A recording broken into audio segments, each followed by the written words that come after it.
मुझे पूरा भरोसा है हमारे पार्लियामेंट्री बोर्ड और हमारे नेता के ऊपर। ये बैठ के तय कर लिया जाएगा कौन मुख्यमंत्री होंगे और एक रहेंगे और महाराष्ट्र की विकास एक होके करेंगे। कहीं पे भी आपको नज़र नहीं आया होगा कि गठबंधन में किसी तरह की कोई बात या मुख्यमंत्री बनने का, मंत्री बनने का। कोई किया अपने बेटे के लिए, कोई अपने बेटे के लिए, बेटी के लिए किया, तो जनता को समझ गया।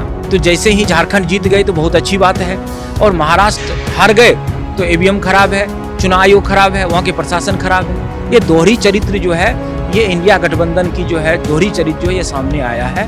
हमारे साथ खास बातचीत करने के लिए सुरेंद्र सिंह जी हैं, बीजेपी के प्रवक्ता।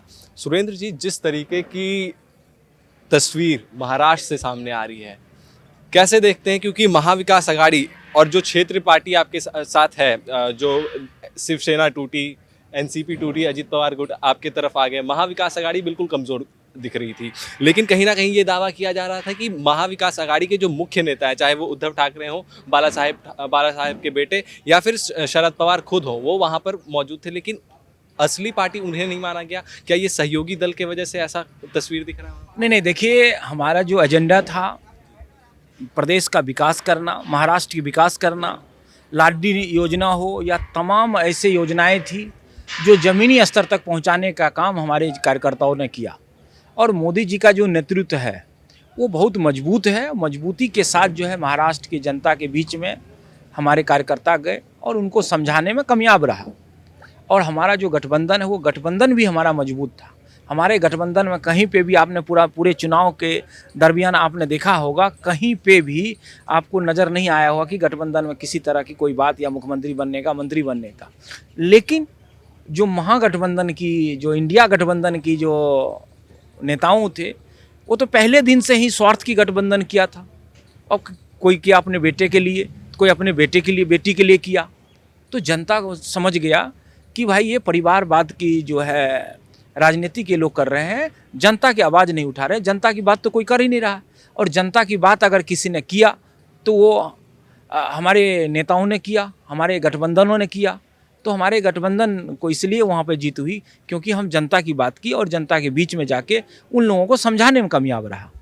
महाराष्ट्र की तस्वीरें साफ हो चुकी हैं, सबको पता है नतीजा क्या आया, लेकिन क्या लगता है जो झारखंड के नतीजे जिस तरीके से आ रहे हैं, क्या वहाँ पर ये योजनाएं काम नहीं कर पाए? जो प्रधानमंत्री मोदी वहाँ पर गए, अमित शाह तमाम तरीके के दावे किए, बटेंगे तो कटेंगे का नारा दिया गया वहाँ पर, तो क्या वो काम नहीं कर पाए या फिर हेमंत सोरेन को सेंटिमेंट वोट्स मिल गए? नहीं, देखिए, हमने झारखंड में भी जो है हमारे जो नीति था और जिस एजेंडे पे हम काम किए हैं झारखंड में, ठीक है, जनता ने जनादेश नहीं दिया। जनता की जनादेश को जो है मान रहे हैं हमने कोई आरोप नहीं लगाया कि वहाँ पे ईवीएम खराब था या प्रशासन उनकी थी तो हमें जीत नहीं मिली। लेकिन आप उनके गठबंधन के लोगों से आप देखिए और पूछिए, तो जैसे ही झारखंड जीत गए तो बहुत अच्छी बात है, और महाराष्ट्र हार गए तो ईवीएम खराब है, चुनाव आयोग खराब है, वहाँ के प्रशासन खराब है। ये दोहरी चरित्र जो है, ये इंडिया गठबंधन की जो है दोहरी चरित्र जो है ये सामने आया है। और हमें अगर वहाँ विपक्ष में बैठाया तो विपक्ष में मजबूती के साथ जो है हम जनता की सेवा करेंगे और जनता की आवाज़ को उठाएंगे, और आने वाला टाइम में जनता को फिर भरोसा में लेके फिर हम आगे चुनाव में हम जाएंगे। जेएमएम की अगर बात करें तो जेएमएम से चंपई सोरेन, अभी जो पूर्व मुख्यमंत्री थे, वो जेएमएम की तरफ से थे, आप लोगों ने उन्हें भी ले आया अपने साथ, पार्टी में विलय हो गया उनका, चंपई सोरेन का। लेकिन क्या वो फैक्टर भी काम नहीं कर पाया इस बार? नहीं, देखिए, जिस प्रकार से आदिवासी समाज से वो आते हैं और खुद वो हमेशा जो है वो बोलते हैं कि आदिवासी समाज का, वहाँ तो परिवारवाद वाला मामला हुआ ना, क्योंकि चंपई साहब वहाँ मुख्यमंत्री थे। अगर उनको आदिवासी का भला करना था, उनका उत्थान करना था, तो उनको मुख्यमंत्री रहते देते चुनाव तक, कम से कम भाई उनका मान सम्मान बढ़ता। लेकिन आप देखिए, उनको वहाँ पर अपमानित किया, और वो अपमानित के कारण वो हमारे साथ आए, और वो हमारे साथ आने का हमें लाभ मिला।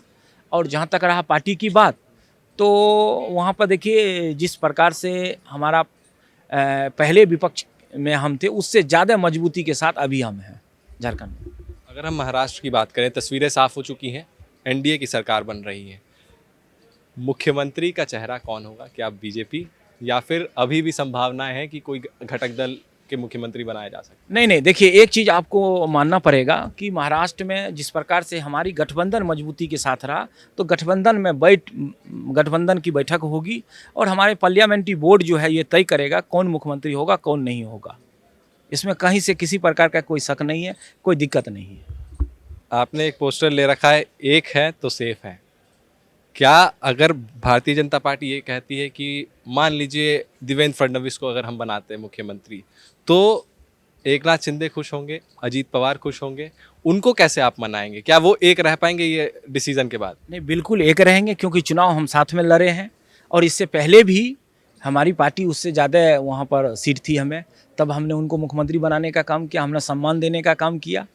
तो मुझे पूरा भरोसा है हमारे पार्लियामेंट्री बोर्ड और हमारे नेता के ऊपर, ये बैठ के तय कर लिया जाएगा कौन मुख्यमंत्री होंगे और एक रहेंगे और महाराष्ट्र की विकास एक होके करेंगे, इसमें कहीं से कोई शक नहीं है। बिल्कुल, एक रहेंगे, सेफ रहेंगे। ये थे हमारे साथ भारतीय जनता पार्टी के प्रवक्ता सुरेंद्र सिंह, कैमरा पर्सन सोनू पवार के साथ ओम शील, इंडिया 27 दिल्ली।